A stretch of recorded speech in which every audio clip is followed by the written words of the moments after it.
Captain Zara Vex pushed aside another chunk of crystallized debris, her 6 fingers working carefully through the ancient ruins. The archaeological site on Kepler 442b had already yielded remarkable discoveries, but nothing quite like this. Her translator implant buzzed as it processed the symbols carved deep into the obsidian wall. "Commander, you need to see this," she called through the comm system, her voice echoing in the vast chamber. Commander Thex arrived within minutes, his tall, slender frame moving gracefully despite the low gravity. His species, the Altarians, had been exploring space for 3,000 years. They'd seen countless ruins from dead civilizations, but Zara's tone suggested something unusual. "What have you found?" Thex asked, his 4 eyes focusing on the wall. Zara pointed to the symbols. "It's another warning. The same message we found in the Andromeda ruins, and before that on the dead worlds near Vega." Thex's skin shifted from its normal blue to a concerned purple. He read the translation displayed on his visor. "The 3rd planet of Sol. Do not approach. Do not contact. Do not disturb them." "That's the 7th civilization we've found with the same warning," Zara said, brushing dust from her environmental suit. "Different languages, different time periods, but always the same message about this Earth." The archaeological team had been finding these warnings for the past 50 standard cycles. Every dead civilization, every abandoned world, every derelict space station contained some variation of the same message. Some were carved in stone, others encoded in quantum computers, a few even etched into the very fabric of space-time itself. But they all said the same thing: stay away from Earth. Thex pulled up the holographic star map on his portable projector. Sol's system glowed red, marked with the universal symbol for extreme danger. "According to our records, no one has visited that system in over 2,000 years. The last expedition never returned." "Maybe it's time we found out why," Zara suggested, though even she felt uncertain about her own words. "The Galactic Council has forbidden any approach to Sol," Thex reminded her. "The quarantine has been in effect since before my grandfather's time." But Zara couldn't let it go. As they continued exploring the ruins, they found more evidence of Earth's mysterious nature. In what appeared to be a military command center, they discovered tactical displays showing fleet movements. The holographic projections still worked after millennia, displaying the final days of the Kepler civilization. "Look at this," Zara said, activating the main display. "These were the Kepler Empire's finest warships, 10,000 vessels, each one capable of destroying a moon." The display showed the massive fleet approaching Sol's system. Then, within the span of a few seconds on the recording, the entire fleet simply vanished. No explosion, no debris field, just gone. "There must be some kind of defensive system," Thex reasoned. "An automated defense grid that destroys anything that gets too close." But Zara shook her head, pointing to another display. "No, look at the sensor data. The fleet wasn't destroyed. They just stopped reporting back. Like they decided not to return." They spent days analyzing the ruins, finding personal logs, military reports, and scientific data. The picture that emerged was deeply unsettling. The Kepler Empire hadn't been destroyed by external forces. They had sent an invasion fleet to Earth, and something had happened that made them abandon their entire civilization rather than risk further contact. In a residential area, they found a family's personal belongings perfectly preserved in the vacuum. Among them was a child's diary, the final entry particularly chilling.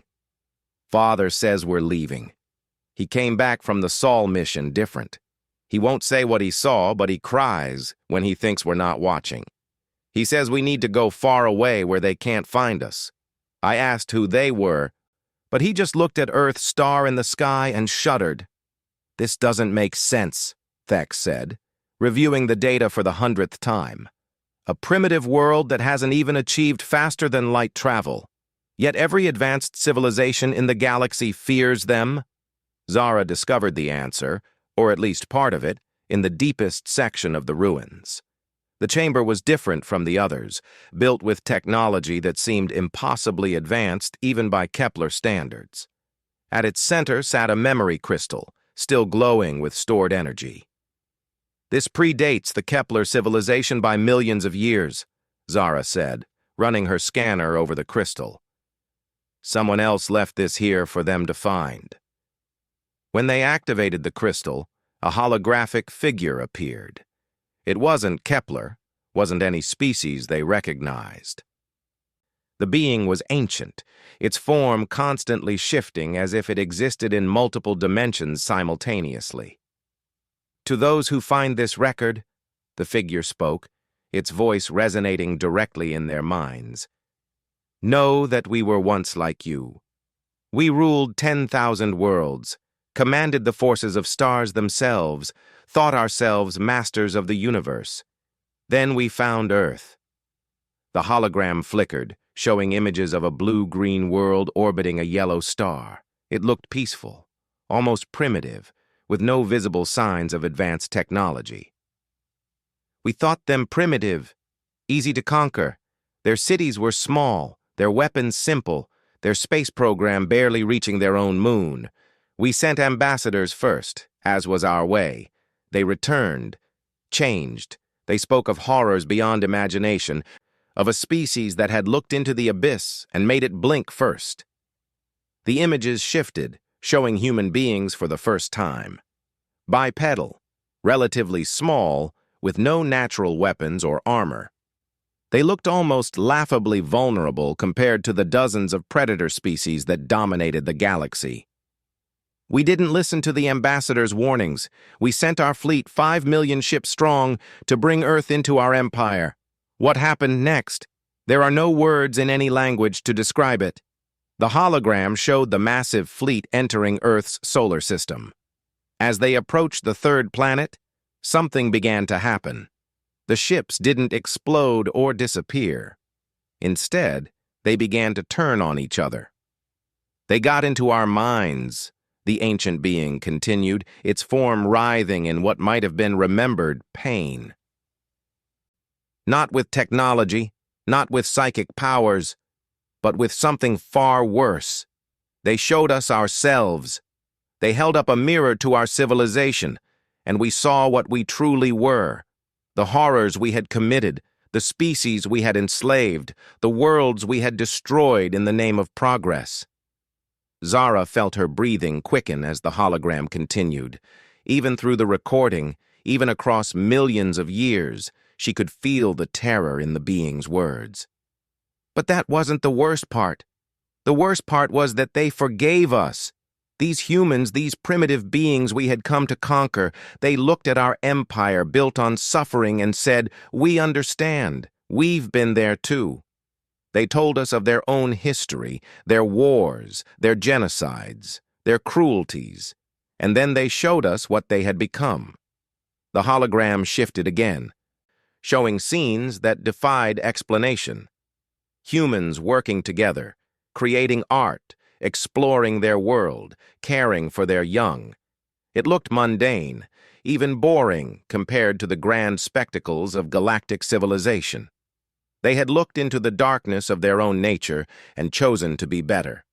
Not through genetic modification, not through suppression of their instincts, but through choice.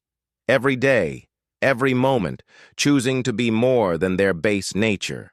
And they offered to teach us. The ancient being's form began to fade, but its final words burned themselves into Zara's memory. "We fled. We abandoned our empire, our technology, everything we had built, because we couldn't face what they showed us. We couldn't bear to see what we could become if we had their courage. So we ran to the farthest reaches of the universe and left only this warning. Do not disturb them. Not because they are dangerous, but because they will show you the truth about yourself, and that truth will destroy everything you think you are." The hologram disappeared, leaving Zara and Thex standing in the darkness. The silence stretched between them, heavy with the weight of revelation. We should report this to the council, Thex said finally, his voice barely above a whisper. But Zara was already walking back toward their ship, her mind racing. Everything made sense now. The warnings, the abandoned civilizations, the fear that permeated every mention of Earth. It wasn't that humans were conquerors or destroyers. It was something far more terrifying. They were mirrors. As their ship lifted off from Kepler 442b, Zara couldn't help but look toward the distant star that harbored Earth. Somewhere out there was a species that had faced its own darkness and won. A species that could show others the path to redemption if they were brave enough to take it. Set course for the outer rim, Thex ordered their pilot. Maximum speed. Aren't we going to investigate further? The pilot asked. No, Thex said firmly. Some knowledge comes with a price too high to pay. But Zara wasn't so sure. As she watched the stars streak by, she wondered if running away was really the answer. Every civilization that had encountered Earth had chosen to flee rather than face the truth about themselves. They had chosen extinction over evolution. She pulled up the data they had collected, studying it carefully. Hidden in the archaeological records was a pattern she hadn't noticed before. Not every member of those extinct civilizations had fled. Some had stayed behind, had chosen to face whatever truth the humans offered. And those few had vanished, not into death, but into something else. The records spoke of them ascending, transforming, becoming something beyond their original nature. They had faced the mirror and not only survived, but thrived. Commander, Zara said suddenly, I request permission to take a shuttle. Thex turned to her, his 4 eyes widening. You can't be serious? Someone needs to know the truth, she said. Really know it, not just run from rumors and ancient warnings. What if they're right? What if humanity has something we need? What if it destroys you? Thex countered. Then at least I'll know why. The argument continued for hours, but eventually, Thex relented. Perhaps he too was curious, or perhaps he simply recognized the determination in Zara's eyes. She took a small scout ship, equipped with the fastest engines they had, and set course for Sol's system. As she traveled, she reviewed everything they knew about Earth. The warnings painted a picture of a species that was paradoxically both incredibly dangerous and remarkably peaceful. They had never left their solar system in force, never attempted to build a galactic empire, never tried to impose their will on others.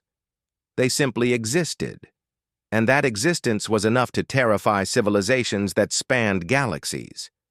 The journey took months, even with faster-than-light travel.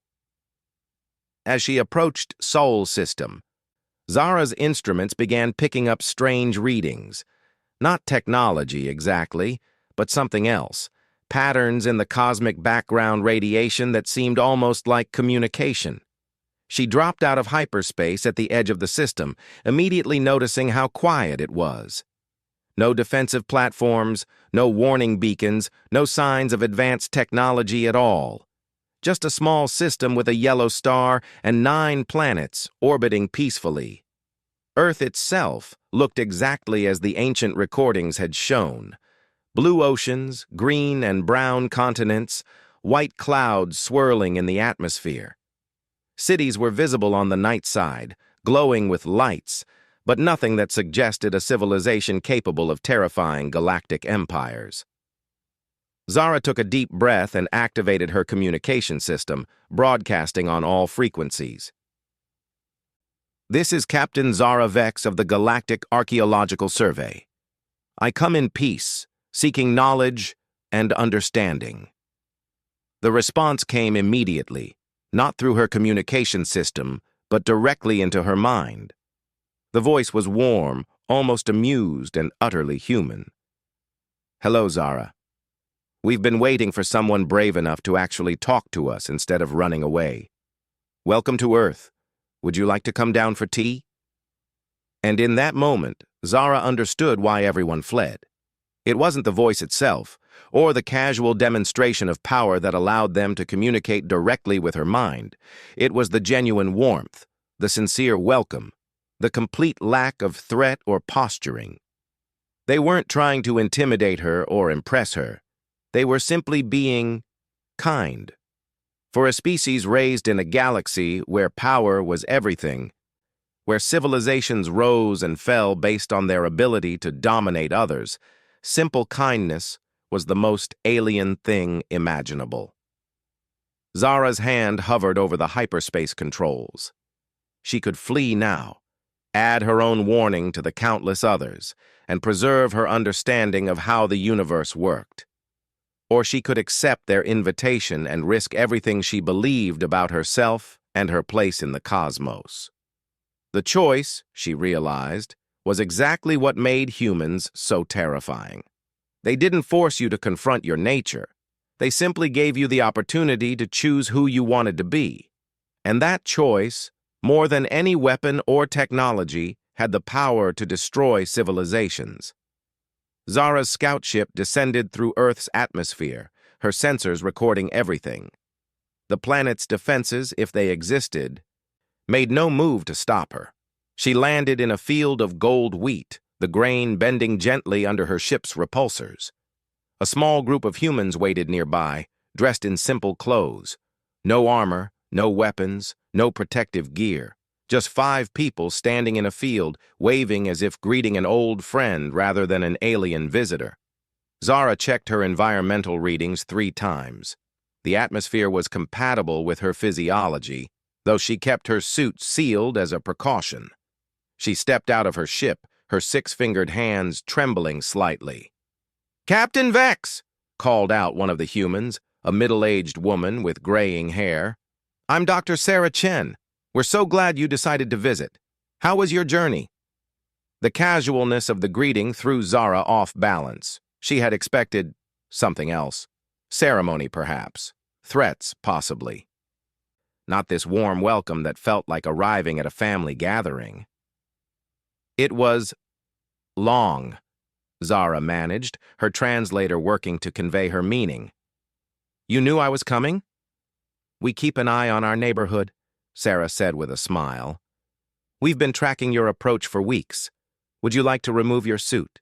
I promise our atmosphere won't hurt you, though I understand if you prefer to keep it on." Against every protocol she'd been trained in, Zara found herself reaching for her helmet release. Something about these humans made threat assessment seem absurd. She removed her helmet, breathing Earth air for the first time. It smelled of grass and flowers and something cooking in the distance. "Hungry?" asked another human, a young man carrying a basket. "We brought lunch. Figured you might enjoy some Earth food." Zara's head spun. This wasn't how first contact was supposed to go. Where were the government officials? The military escorts? The formal ceremonies? I don't understand," she admitted. "Your world terrifies entire civilizations. Every species that's encountered you has fled rather than face what you represent. But you're offering me lunch?" Sarah's expression grew thoughtful. "Ah, you've been reading the warnings. Come, let's sit and talk. Everything makes more sense on a full stomach." They led her to a small hill overlooking a valley. In the distance, Zara could see a city, its architecture a mix of old and new, with green spaces woven throughout. Children played in parks. People went about their daily lives, utterly unconcerned about the alien visitor in their midst. As they ate, the food was surprisingly delicious, though Zara couldn't identify half the ingredients. Sarah began to explain. "The first galactic visitors arrived about 3,000 years ago," she said, passing Zara something called a sandwich. "The Arkelians, I believe. They came in force, expecting to find a primitive world ripe for conquest." "What happened to them?" Zara asked, though she suspected she knew part of the answer. "We talked," Sarah said simply. "Just like we're talking now. We showed them our history, our art, our dreams. We shared our stories of war and peace, of failure and redemption, and we asked them about theirs. The young man, who'd introduced himself as Marcus, added, "They weren't prepared for that. Most species develop technology to escape their nature. They use genetic modification to remove aggression, or build AI to make decisions for them, or create rigid social structures to control behavior. But humans," Sarah continued, "we kept all our darkness. Our capacity for violence, greed, hatred, it's all still there. We just learned to choose differently." Zara set down her sandwich, her appetite fading as understanding dawned. "You're saying you're still capable of all the horrors that other species tried to eliminate?" "Every single one," Sarah confirmed without hesitation. "I could pick up a rock right now and bash Marcus's head in. The thought has even crossed my mind. He took the last cookie at yesterday's department meeting." Marcus laughed, completely unperturbed by the casual mention of violence. "And I could strangle Sarah for her terrible jokes, but I won't. Because I choose not to. Because I've decided that cookies aren't worth killing for, and neither is anything else." "That's insane," Zara said. "You're telling me your entire civilization is built on everyone just choosing to be good?" "Oh, we're not always good," Sarah corrected. "We make mistakes. We hurt each other. We fail. But then we try again. And again. And again. Each generation trying to be a little better than the last." They finished their lunch, and Sarah offered to show Zara around. They visited the nearby city where Zara expected to find evidence of the advanced technology that allowed humans to communicate telepathically or destroy entire fleets.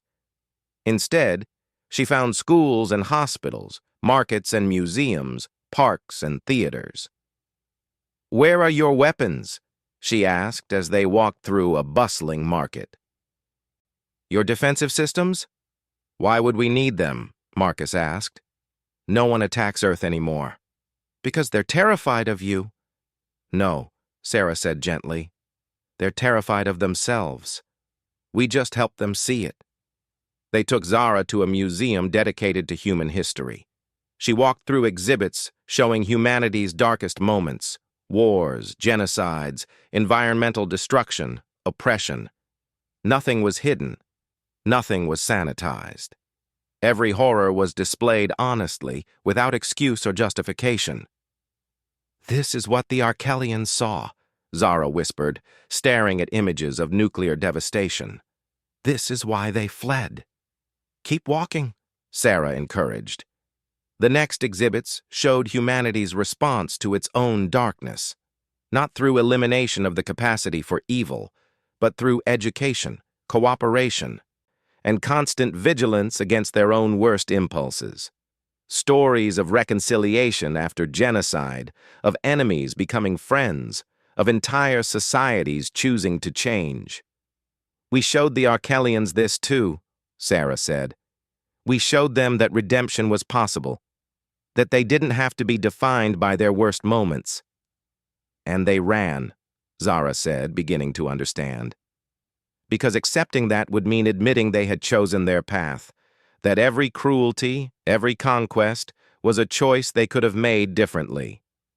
"Exactly," Marcus said. "It's easier to believe evil is inevitable than to accept responsibility for choosing it." They spent days on Earth, and each day revealed new layers of understanding. Zara met artists who painted beauty from pain, soldiers who had become teachers, former criminals who now counseled others.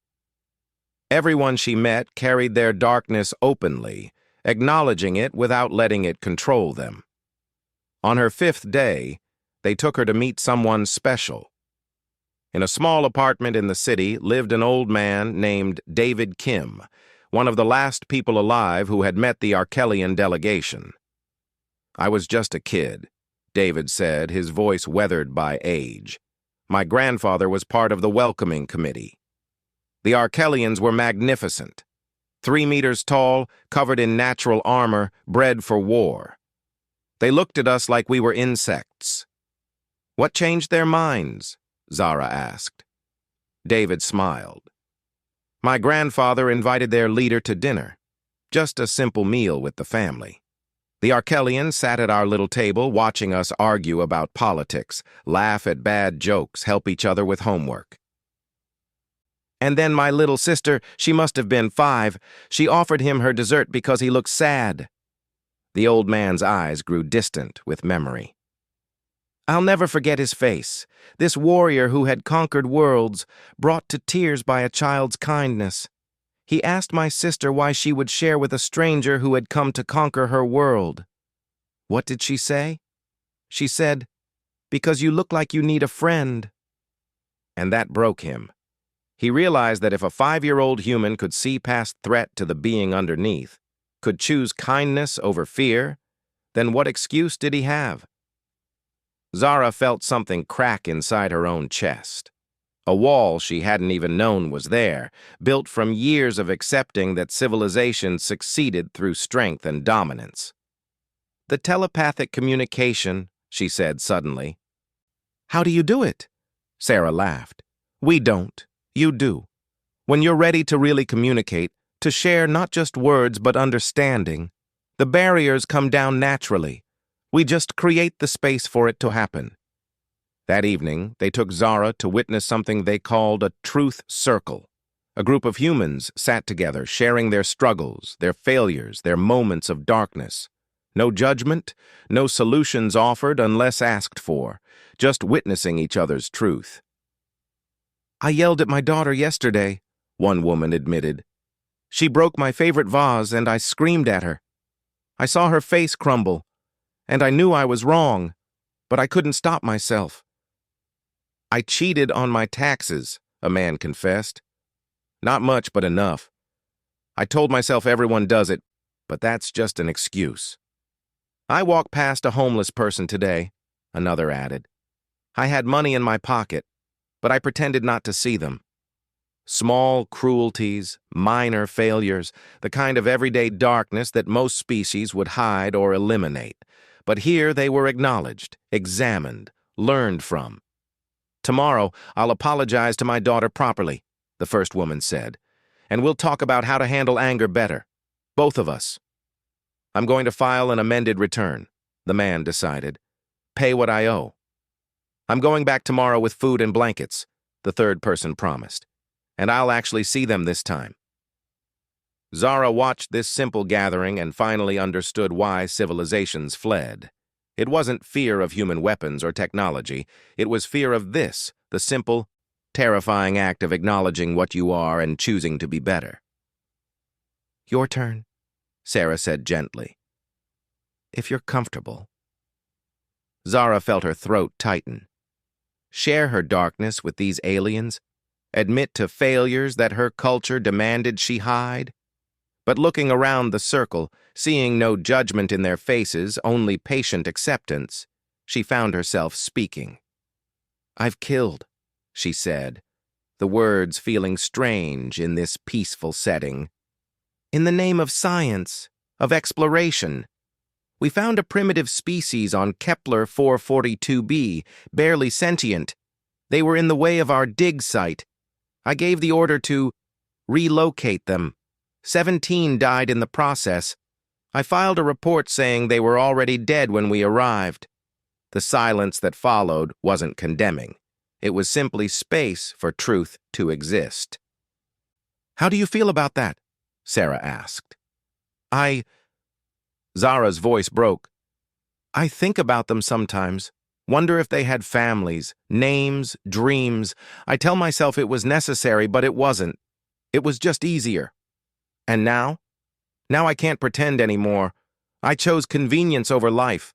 I chose my career over 17 beings who had as much right to exist as I do. The tears came then, surprising Zara with their intensity. She hadn't cried since childhood, her species viewing emotional display as weakness. But here, surrounded by humans who faced their own darkness daily, she let herself grieve for those 17 lives and for the person she had let herself become. What will you do with this truth? Marcus asked when her tears subsided. I don't know, Zara admitted. I can't bring them back. No, Sarah agreed. But you can choose differently going forward. Every day, every decision, You can choose to value life over convenience. It won't erase the past, but it can shape the future. They sat with her until the stars came out, these strange humans who conquered through kindness and terrified through truth. When they finally stood to leave, Zara felt hollowed out and somehow lighter. Over the following days, she witnessed more of human society. She saw conflicts resolved through communication rather than force. She watched former enemies working side by side. She observed how they dealt with crime, not through punishment alone, but through understanding and rehabilitation. "Don't you have any truly evil people?" she asked Sarah one day. "Ones who can't be redeemed?"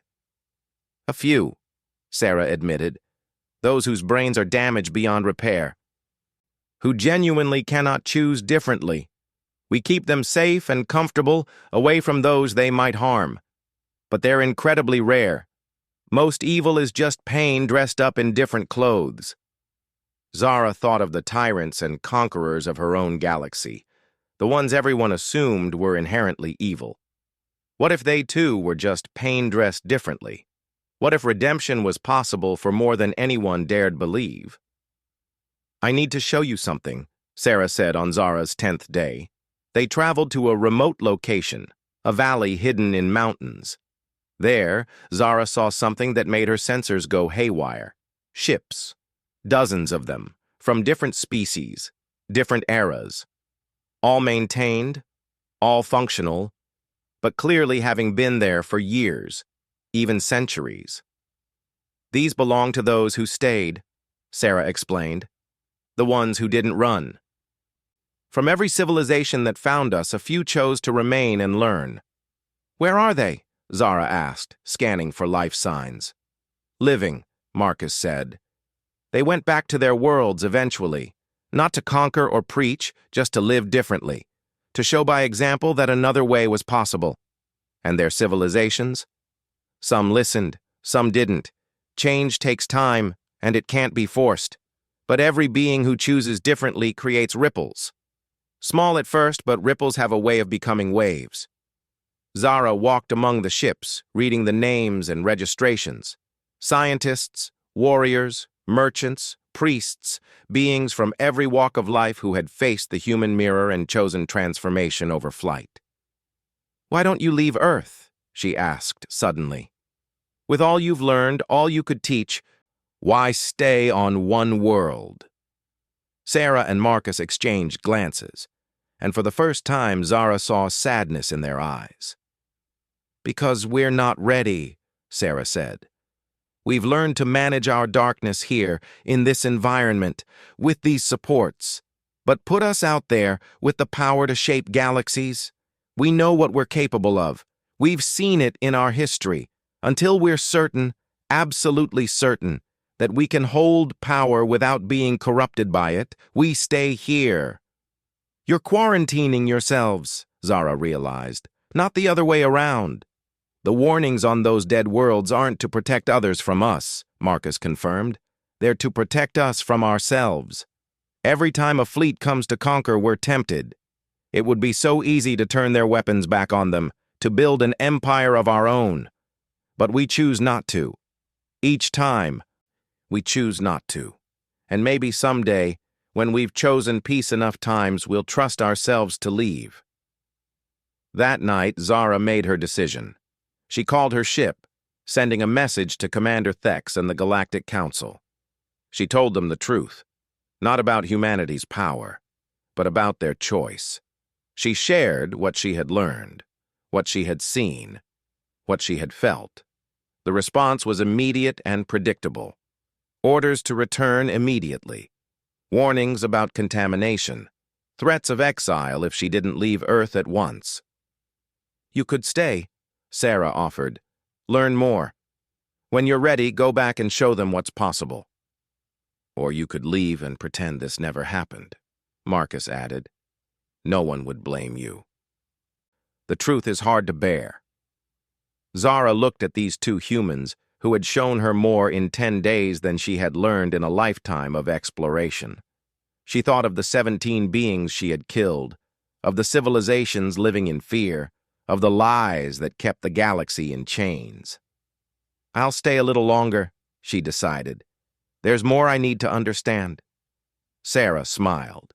"The first step is always the hardest. Admitting you need to change. After that, it's just one choice at a time." As the weeks passed, Zara learned more about human resilience. She attended schools where children learned not just facts, but empathy. She watched courts where justice focused on restoration rather than revenge. She saw hospitals that healed both body and spirit. But most importantly, she learned about herself.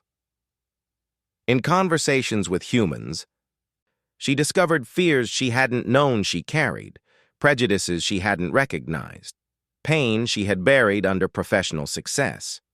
Each revelation hurt, but each also freed her a little more. "How do you stand it?" she asked David Kim one day. "Knowing what you're capable of, seeing your darkness so clearly?" The old man chuckled. "The same way you stand knowing you could trip and fall any moment. You just keep walking, stay aware, and get back up when you stumble. The darkness isn't going anywhere, but neither is the light. You just have to choose which one guides your steps." 3 months into her stay, Zara received an ultimatum from the Galactic Council. Return now or be declared rogue, stripped of rank and citizenship, banned from civilized space. She held the message in her hand, feeling the weight of decision. Everything she had worked for, everyone she knew, her entire identity, all of it balanced against the truth she had found on this small blue world. "It's not easy," Sarah said, reading her expression. "Choosing growth over comfort never is." "What if I'm wrong?" Zara asked. "What if your way doesn't work for other species? What if I throw away everything for nothing?" "Then you'll have learned that about yourself," Marcus said. "That you're someone who takes risks for what you believe in. That's not nothing." Zara thought of the warnings carved in ruins across the galaxy. She thought of civilizations that chose death over truth. She thought of the 17 beings whose lives she had ended for convenience. She could add her warning to theirs, flee back to the familiar darkness of a galaxy built on power and fear. Or she could stay and learn to be the kind of being who deserved forgiveness, even from herself. The choice, she realized, was what made humans so dangerous. Not because they would force her to choose, but because they showed her she could. Her hand moved to the communication device, ready to send her reply to the council. The old Zara, the one who had arrived here months ago, would have run, would have chosen safety over growth, the familiar over the true, but that Zara had killed 17 beings and slept soundly. This Zara wanted to be different. "Help me compose a response," she said to her human friends. "I want to tell them I'm staying, but more than that, I want to tell them why. Maybe they'll listen, maybe they won't. But someone needs to start speaking truth in a galaxy full of beautiful lies." Sarah squeezed her shoulder with those strange 5-fingered hands. "Welcome to the hardest thing in the universe," she said. "Being human isn't about the species. It's about the choice to face yourself honestly and keep trying to be better." As they worked on the message together, Zara felt something she hadn't experienced since childhood. Hope. Not for perfection, not for easy answers, but for the possibility of change. One choice at a time, one truth at a time, one being at a time. The galaxy might not be ready for what humanity offered, but Zara was, and that was a start. The response to Zara's message came not through official channels, but in the form of a single ship dropping out of hyperspace near Earth. Commander Thex himself had come, defying the Council's orders, carrying only a small crew of volunteers who had insisted on joining him. Zara met him in the same wheat field where she had first landed. He looked older, his blue skin dulled to gray with stress, his 4 eyes shadowed with exhaustion. "You look terrible," she said, surprising herself with the human directness she'd adopted. "You look different," he replied, studying her. "Not physically, but Something has changed. Everything, Zara admitted. Come, let me introduce you to some friends. Thex's arrival caused less stir than Zara had expected. The humans greeted him with the same warm casualness they'd shown her, offering food and comfort before questions. But Thex held himself rigid, suspicious, his hand never straying far from the weapon at his side. "They're not going to attack," Zara said gently. "Put the gun away, Thex. It's useless here anyway." "The Council believes you've been brainwashed," Thex said, though he did holster the weapon. "They think the humans have some kind of mind control technology." "They do," Zara said, which made Thex reach for his gun again. "It's called truth. And yes, it's the most powerful force I've ever encountered." Sarah and Marcus joined them, bringing the usual picnic basket. Thex recoiled when they approached, but Zara put a hand on his arm. "Trust me," she said, "like you trusted me enough to come here against orders." The afternoon unfolded much as Zara's first day had. Simple conversation, shared food, no demands or demonstrations of power. But she could see Thex struggling, his military mind searching for the trap, the hidden threat. "Where are your leaders?" he finally demanded. "Your military commanders? Who speaks for your world?" "We all do," Marcus said. "Or none of us do, depending on how you look at it. Would you like to meet the local mayor? She's nice, though she tells terrible jokes." "This is absurd," Thex muttered. "Civilizations don't function this way. There must be structure, hierarchy, control mechanisms." "Oh, we have structure," Sarah assured him. "Just not the kind you're used to. We organize around purpose rather than power. People lead in areas where they have expertise or passion and step aside when they don't." Over the following days, Zara watched her old commander go through the same journey she had. Disbelief turned to confusion, confusion to anger, anger to fear. But Thex was stronger than her in some ways, more rigid in others. His breaking point came not in a gentle conversation, but in a moment of crisis. A child had fallen into a river, the current too strong for her to swim against. Without hesitation, 3 humans formed a chain, risking their own lives to reach her. Thex, trained for combat and physically stronger than any human, found himself frozen on the bank. "Why don't you help?" Zara asked, though she already knew the answer. "It's not my responsibility," he said automatically. "She's not my species, not my citizen, not my problem." But his eyes betrayed him, showing the conflict within. Zara recognized it, the battle between trained indifference and natural empathy. She'd fought the same battle over the 17 beings she'd killed. The humans saved the child, pulling her to safety with seconds to spare. The girl's mother wept with relief, thanking the rescuers who waved off her gratitude as if saving lives was just something you did on a Tuesday afternoon. "In the Galactic Navy," Thex said quietly, "we have protocols for rescue operations, cost-benefit analyses, resource allocation matrices. We would have calculated the odds, measured the value of the life against the risk to personnel." "And the child might have drowned while you calculated," Zara observed. "Yes," Thex admitted, and she saw something crack in his rigid exterior. "We've become so civilized we've forgotten how to be decent." His education accelerated after that. Where Zara had eased into understanding, Thex dove deep, demanding answers to questions she hadn't thought to ask. He spent hours with philosophers, scientists, historians, anyone who could explain how humanity had chosen their path. "You were monsters," he said one evening, reviewing human history. "Your wars, your cruelties, your capacity for evil surpasses even the Thraxian Empire at its worst." "Yes," David Kim agreed simply. The old man had taken a liking to Thex, perhaps recognizing a fellow warrior struggling with change. "We were. Parts of us still are. But that's not the end of the story." "How?"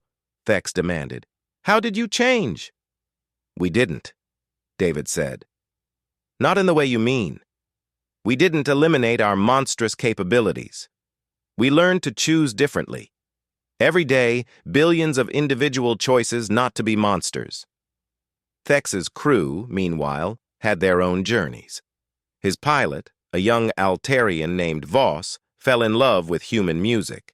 The engineer, Crete, became obsessed with human architecture that prioritized beauty and community over efficiency. The security officer, Tal, found herself attending the truth circles Zara had discovered, sharing wounds she'd carried for decades. But not everyone adapted. The ship's science officer, Dr. Yan, observed everything with cold detachment, filing reports back to the council despite Thex's orders for communication silence. "They're gathering data on our weaknesses," Yan warned during one of their crew meetings. "This openness, this vulnerability, it's all a facade to make us lower our defenses." "What defenses?" Zara asked. "What do we have that they could possibly want?" "Our technology, our resources, our strategic positions, all of which they could take without this elaborate charade," Thex interrupted. "If they wanted conquest, we'd already be conquered. You're looking for deception because the truth is more frightening than any lie." The argument escalated, and Zara saw how deep the fear ran in some beings. Jan couldn't accept human nature because doing so would mean questioning everything the galactic civilization was built on. It was easier to believe in hidden threats than to face the mirror humanity held up. 3 weeks into Thex's visit, the Galactic Council made their move. A fleet appeared at the edge of Sol system, not the massive armada of ancient times, but a surgical strike force sent to retrieve their wayward officers and, if necessary, eliminate the human threat once and for all. 17 ships, Thex read from his scanner. "Admiral Court commanding. He's here for us, Zara." "No," she said, watching the humans react to news of the fleet with remarkable calm. "He's here for the same reason everyone comes. He just doesn't know it yet." Sarah was already coordinating the response.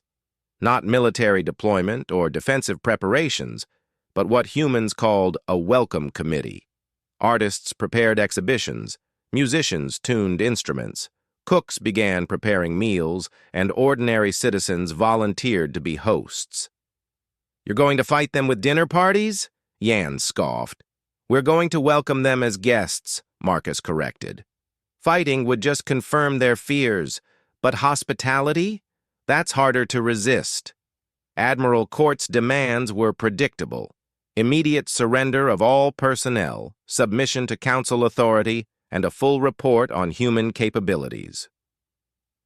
The humans' response was equally predictable: an invitation to dinner and an offer to discuss everything over food.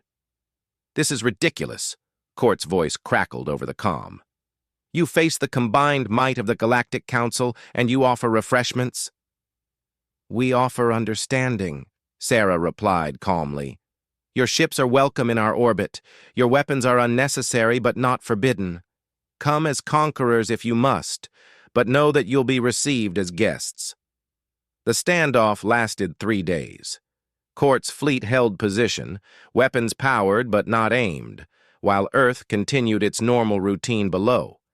Children went to school, adults went to work, life continued as if 17 warships weren't poised to strike. "They're insane," Yan muttered, pacing Thex's borrowed quarters. "Completely disconnected from reality." "Or completely connected to a different reality," Zara suggested. "One where fear doesn't dictate action." On the 4th day, a shuttle launched from Court's flagship. The Admiral himself came down, accompanied by a full security detail. They landed in the designated area, weapons drawn, ready for ambush. Instead, they found a festival. Hundreds of humans had gathered, not in military formation, but in celebration. Music filled the air. Food stalls offered cuisine from across Earth. Children ran between games and activities. And at the center, a simple table with chairs for the Admiral and his staff. "Welcome to Earth," Sarah called out cheerfully. "We're so glad you could join us. Are you hungry? The barbecue is excellent today. Zara watched Court's face cycle through emotions: confusion, anger, suspicion, and finally a kind of bewildered curiosity. His security team looked to him for orders, weapons still raised at the celebrating crowd that paid them no attention. "Stand down," Court finally ordered, "but stay alert." What followed was perhaps the strangest diplomatic meeting in galactic history. Admiral Court, terror of 3 sectors, sat at a picnic table eating barbecued ribs while human children asked if they could touch his scales. His security team gradually relaxed, drawn into conversations and games, their weapons forgotten at their sides. "This proves nothing," Court said, though his words lacked conviction. Sauce dripped down his chin, and a human child helpfully offered him a napkin. "Your peaceful facade doesn't erase the threat you represent." "What threat?" asked the child who'd given him the napkin. She couldn't have been more than 6. "Are you scared of us?" Court looked at this tiny being, soft and fragile, without claws or armor or any natural weapons. "The Council believes your species is dangerous." "Oh, we are," the child said matter-of-factly. "Super dangerous. But we try really hard to be nice instead. Want to see my drawing? I made it for you." She produced a crumpled paper showing stick figures holding hands, humans and various alien forms, including a creditable attempt at an Altarian.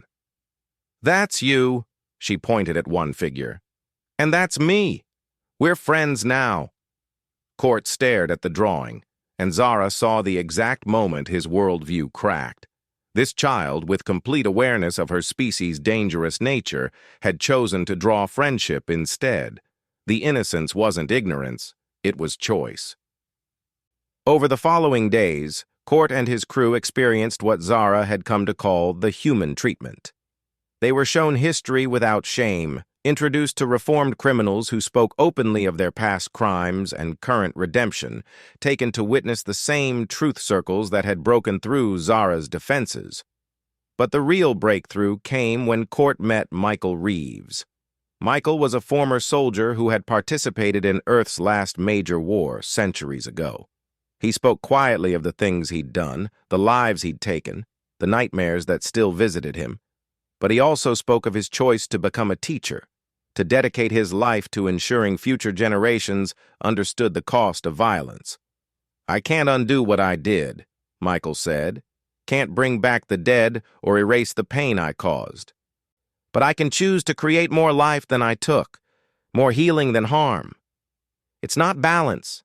Nothing can balance that scale, but it's what I can do." "The Council would have executed you," Court said, "or mind-wiped you, removed your capacity for violence." "And then I couldn't teach what I've learned," Michael replied. "Couldn't show others the weight of choice. My darkness serves a purpose now. It reminds me and others why we must choose light." That night, Court called a meeting of all the Council personnel on Earth. Zara and Thex attended, watching their colleagues struggle with everything they'd experienced. "We have a decision to make," Court began. "We can report back that Earth poses no threat, maintain the quarantine, and pretend we never came here. Or we tell the truth," Thex finished. "That Earth poses the greatest threat the galaxy has ever faced. The threat of change, the threat of accountability, the threat of hope." "The Council will never accept it," Yan protested.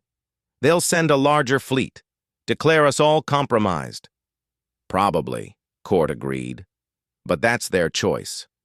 Ours is whether we run from what we've learned or face it." The debate lasted hours. Some, like Yan, argued for protective lies. Others wanted to stay on Earth indefinitely. But gradually, a consensus emerged. They would return and tell the truth, whatever the consequences. "It won't be easy," Zara warned. "I've been preparing my report for months, and I still don't know how to convey what I've experienced here. How do you explain transformation to those who've never seen it's possible?" "One truth at a time," Sarah said. She and Marcus had joined them, bringing their usual calming presence. You don't have to change the galaxy overnight, just plant seeds. Some will grow, some won't, but every truth told makes the next one easier. As the crews prepared to leave, Earth offered gifts. Not technology or weapons, but stories, books, music, art, recordings of human history and philosophy. Seeds of a different kind, meant to sprout in minds ready to receive them. You know they might use these against you, Court warned. Study them for weaknesses, ways to destroy you. Understanding usually leads to connection, not destruction, Marcus said. But if someone needs to see us as enemies to feel safe, that's their choice. We'll still be here, ready to welcome them when they're ready for something different. The night before departure, Zara stood with her human friends one last time. She had changed so much in her months on Earth, learned truths about herself that still hurt to acknowledge. But with the pain had come freedom. Freedom from the lies she'd told herself, the justifications that had let her sleep after ordering 17 deaths. "I'm scared," she admitted. "What if I go back out there and fall into old patterns? What if the darkness is stronger than what I've learned here?" "Then you'll make mistakes," Sarah said simply. "And you'll face them honestly, learn from them, and try again. That's all any of us do, Zara. The only failure is stopping trying. Besides," Marcus added with a grin, "you won't be alone. You've got Thex and the others, and someday, when you've planted enough seeds, you'll have a garden of beings who understand. Change spreads, Zara. Slowly sometimes, but it spreads." The departure was bittersweet. As the ships lifted off, Zara saw humans gathered to wave goodbye. No sadness in their faces, just hope and patience. They had waited 3,000 years for someone to listen. They could wait longer for the galaxy to be ready. The journey back to Council space was quiet. Each being processed their experience differently. Some, like Thex, threw themselves into preparing reports, trying to capture the ineffable in words and data. Others, like Tal, spent time in meditation, integrating their new understanding. But it was Yan who surprised everyone. The science officer who had resisted most strongly spent the journey reviewing everything he'd recorded, analyzing not Earth's defenses but his own reactions. "I was terrified," he said during one of their meetings. "More terrified than I've ever been in combat or exploration. Because if they're right, if change is possible, then every cruel thing I've justified as necessary was actually choice. I chose to be cold, chose to prioritize data over beings, chose to see efficiency as more important than compassion." "And now?" Thex asked. "Now I choose to learn differently," Yan said, and the words seemed to surprise him. "I don't know how yet, but I choose to try." Their arrival in Council space caused immediate uproar. News of their return spread quickly, and the Council demanded immediate testimony. But something unexpected happened. Other beings came forward, quietly at first, then in growing numbers. A merchant who had traded near Saul's system and heard music that made her weep. A pilot who had detected Earth's broadcasts and been changed by stories of redemption. Scientists who had studied the warnings and wondered what truth could scatter civilizations like leaves. "We thought we were alone," one testified. "Thought we were mad for wondering if there was another way. But if you've been to Earth, if you've seen what we've only dreamed." The Council tried to maintain order, to suppress what they called Earth contamination. But ideas, once released, are harder to contain than any virus. The testimonies sparked debates, which sparked movements, which sparked changes. Small ones at first. A judge choosing rehabilitation over punishment. A military commander refusing an order to destroy a peaceful settlement. A scientist admitting to falsified data and accepting consequences. Individual choices that rippled outward. Zara presented her report to the full council, holding nothing back. She spoke of the 17 beings she'd killed, of the lies that pervaded their civilization, of the fear that masqueraded as strength. and she spoke of hope, of the possibility that they could choose differently. Earth doesn't threaten our bodies or our technology, she concluded. It threatens our excuses. It shows us that every cruelty is a choice, every kindness is possible, and every being can change if they're willing to face themselves honestly. The council voted to maintain the quarantine, as expected. But the vote was closer than anyone anticipated, and the debate continued long after the official decision. More importantly, beings across the galaxy had heard the testimony, had seen the evidence that another way was possible. Thex was stripped of his rank, but not his purpose. He and others who had been to Earth formed what they called truth circles, adapted to their own cultures, but serving the same function, spaces for honest acknowledgement of darkness and support for choosing light. Some circles were shut down by authorities. Others met in secret, but they spread, slowly and steadily, carried by beings tired of beautiful lies and hungry for difficult truths. Zara herself chose a different path. She returned to archaeology, but with new purpose. Instead of seeking technology or resources, she searched for evidence of those who had stayed on Earth, the ones who had chosen transformation over flight. She found them eventually. Small communities on various worlds, living quietly. Their descendants still carrying the lessons learned on a small blue planet. They welcomed her, shared their stories, added their voices to the growing chorus of change. Years passed. The quarantine held officially, but more beings found ways to visit Earth. Some fled in terror, unable to face what they saw in the mirror. But others stayed, learned, and returned to plant their own seeds of change.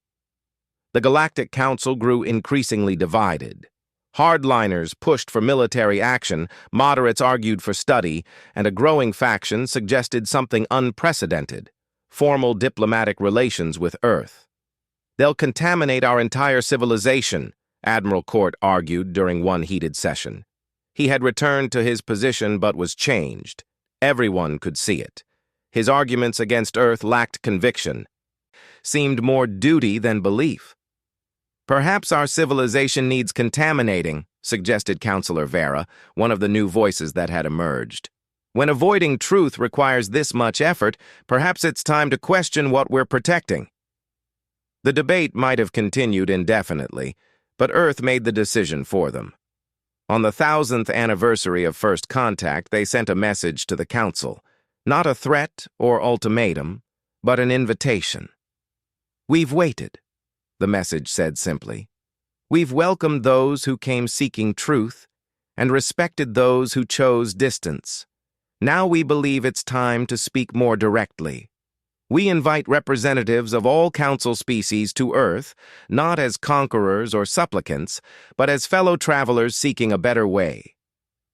We have much to learn from each other." The invitation sparked the greatest crisis in Council history. Some saw it as a trap, others as opportunity. Fleets mobilized, then stood down. Debates raged in Council chambers and public forums alike. But in the end, curiosity won over fear. The delegation that finally traveled to Earth was the largest gathering of species in recorded history. Representatives from every Council world, observers from non-aligned systems, even emissaries from civilizations thought long dead. They came armed with skepticism and hope in equal measure. Earth welcomed them with the same simple warmth they'd shown every visitor. No grand ceremonies, no displays of power, just open doors and willing conversations. The delegation spent months on Earth, some leaving transformed, others unchanged but thoughtful. The final report to the Council was not unanimous, but it was honest. Earth posed no military threat, had no interest in conquest or domination. But it did offer something more dangerous than any weapon: the possibility of genuine change. "We recommend lifting the quarantine," Counselor Vera announced, her voice carrying across the chamber. "Not because Earth is safe, but because safety itself might be the thing killing us. We've become so afraid of our own nature that we've stopped growing. Earth offers us a mirror. Whether we like what we see is up to us."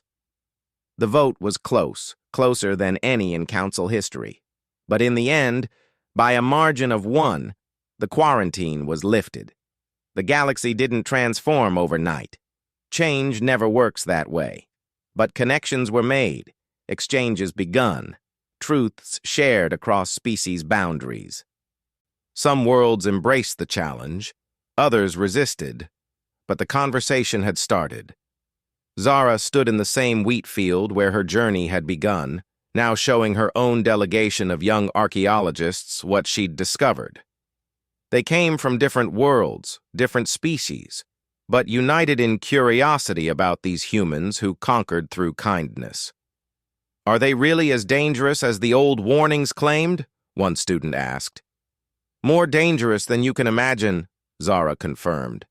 "They'll show you every comfortable lie you tell yourself, every cruelty you justify, every choice you pretend you didn't make.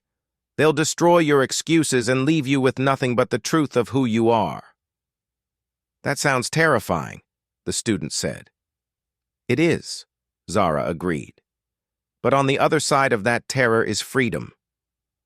The freedom to choose who you want to be, every day, every moment. The freedom to fail and try again. The freedom to be more than your worst impulses or your species' history."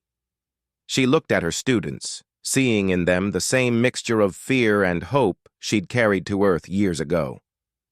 "The warnings were right," she continued. "Don't disturb them unless you're ready to be disturbed in return.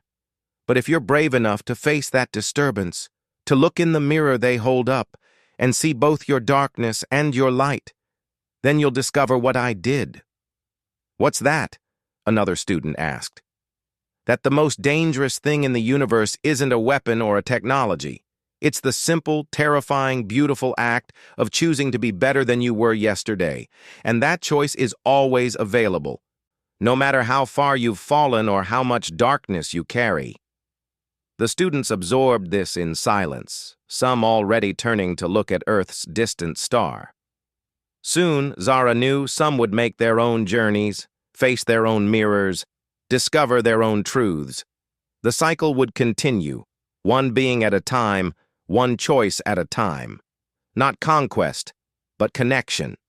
Not domination, but understanding. The slow, patient work of civilizations learning to face themselves honestly. As the sun set over the wheat field, Zara smiled.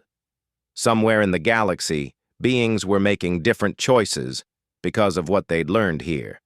Somewhere, truth was replacing comfortable lies. Somewhere, the seeds planted on this small blue world were beginning to bloom. The warnings had been right. Earth was the most dangerous planet in the galaxy.